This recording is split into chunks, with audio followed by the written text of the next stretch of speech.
ಲೋಕಾಯುಕ್ತ ವಿಚಾರದಲ್ಲೂ ಕೂಡ ಸಿಡಿ ನೋಟಿಸ್ ರದ್ದು ಮಾಡಿದೆ. ಸಿದ್ದರಾಮಯ್ಯನವರಿಗೆ ಇನ್ನಷ್ಟು ಪವರ್ ಬಂದಂಗೆ ಆಯ್ತಲ್ಲ ಸರ್. ಈಗ ಪಕ್ಷದಲ್ಲಿ ನಡೀತಾ ಇರುವಂತ ಚರ್ಚೆಗಳಿಗೆ ನೋಡಿ, ಯಾವತ್ತೂ ಕೂಡ ಸತ್ಯಮೇವ ಜಯತೆ ಅಂತ ನಾವೆಲ್ಲ ನಂಬಿರೋರು. ಸತ್ಯಕ್ಕೇನೆ ಯಾವತ್ತೂ ಕೂಡ ಜಯ ಇರ್ತಕ್ಕಂಥದ್ದು. ಸುಳ್ಳು ಆರೋಪಗಳನ್ನೆಲ್ಲ ಅಲ್ಲಪ್ಪ, ಒಬ್ಬ ಚೀಫ್ ಮಿನಿಸ್ಟರ್ ಆಗಿದ್ದಂಥವ್ರಿಗೆ ಅಷ್ಟು ಬಾರಿ ವಿರೋಧ ಪಕ್ಷದ ನಾಯಕರಾಗಿರ್ತಕ್ಕಂಥದ್ದು ಏನು 5-6 ಸೈಟ್ಗಳು ತಗೊಳತಕ್ಕಂಥದ್ದು ಏನು ಆಸೆ ಇರ್ತದೆ? ಏನಿರೋದಿಲ್ಲ. ಅವರೇ ಸೈಟ್ ಕೊಡಿ ಅಂತ ಯಾರಿಗೂ ಪತ್ರ ಕೊಟ್ಟವರಲ್ಲ, ಯಾರಿಗೂ ಫೋನ್ ಮಾಡಿ ಹೇಳ್ದವರಲ್ಲ, ಏನಿಲ್ಲ.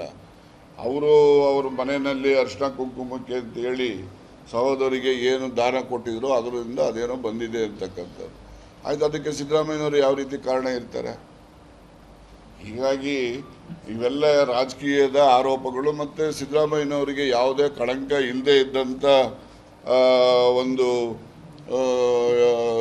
ಅವರ ಒಂದು ರಾಜಕೀಯ ಜೀವನ.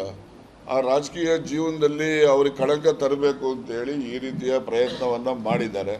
ಅಂತಿಮವಾಗಿ ನ್ಯಾಯಾಲಯದಲ್ಲಿ ನ್ಯಾಯ ದೊರೆತಿದೆ ಅಂತಕ್ಕಂಥ ಸಮಾಧಾನವನ್ನು ಪಡಬಹುದು.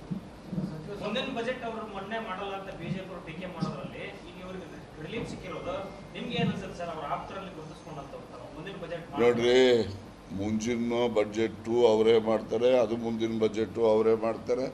ಅದರಲ್ಲಿ ಯಾವುದೇ ಅನುಮಾನ ಇಲ್ಲ. ಇದಕ್ಕೆ ಏನಾದರೂ ಕೂಡ ಅನುಮಾನ ಅದು ಮತ್ತು ಬದಲಾವಣೆಗಳು ಏನಾದರೂ ಇದ್ದರೆ ಅಂತಿಮವಾಗಿ ಹೈಕಮಾಂಡಲ್ಲಿ ಏನು ನಿರ್ಣಯ ಆಗ್ತದೋ ಆ ನಿರ್ಣಯದಂತೆ ನಡೆಯುತ್ತಪ್ಪ. ನಾವೆಲ್ಲ ಕೂಡ ಅವರೇ ಇನ್ನೂ ಇರಬೇಕು ಅಂತಕ್ಕಂಥ ಆಶಯವನ್ನು ವ್ಯಕ್ತಪಡಿಸಿದ್ದೇವೆ. ಅಂತಿಮವಾಗಿ ಕಾಂಗ್ರೆಸ್ ಪಕ್ಷದ ಹೈಕಮಾಂಡ್ ನಿರ್ಣಯ ಮಾಡುತ್ತೆ.